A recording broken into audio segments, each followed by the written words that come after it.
respect one another, have honest but honorable disagreements, and not get into the kind of demonization of your political opponents. So this one, I was thought I would.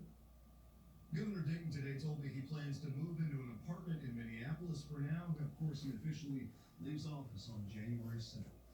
Eric, Tim Walz's inauguration is set for 1 week from today. It will be January 7th at 11 a.m. at the Fitzgerald Theater. The city of Minneapolis illegally spent millions of dollars of taxpayer money by owning and operating its downtown park called the Commons. That's the decision handed down today by a Hennepin County District Court judge. Jay Coles explains what this means for the park's future, Jay.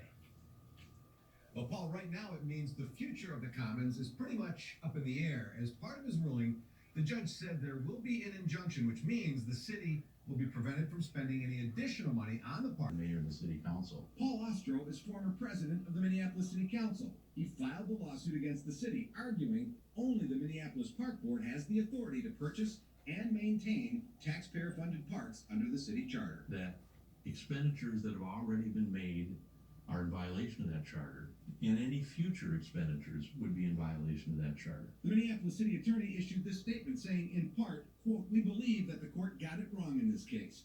We will be proceeding jointly with the park board in responding to this latest order." And the Minnesota Vikings also use the park rent-free. Ostro says the city needs to redo the whole deal. Make sure the Vikings pay $2 million a year for their use of the park.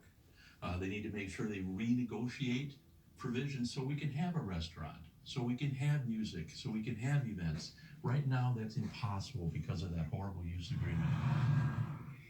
And now keep in mind, 4 years ago, the Minneapolis Park Board said it wanted nothing to do with the Commons, saying it was a bad deal for taxpayers and not in the best interest of the park system. So if it ends up in the Park Board's lap by some reason, anything's possible, including the option of selling the land for development. Live in the newsroom, Jay Coles, 5 Eyewitness News. The Vikings failed to meet expectations this season, coming up what needs to change in order for them to be a playoff team next year. And it's no Times Square, but White Bear Lake may have the next big New Year's Eve tradition. We'll show you what's dropping at midnight.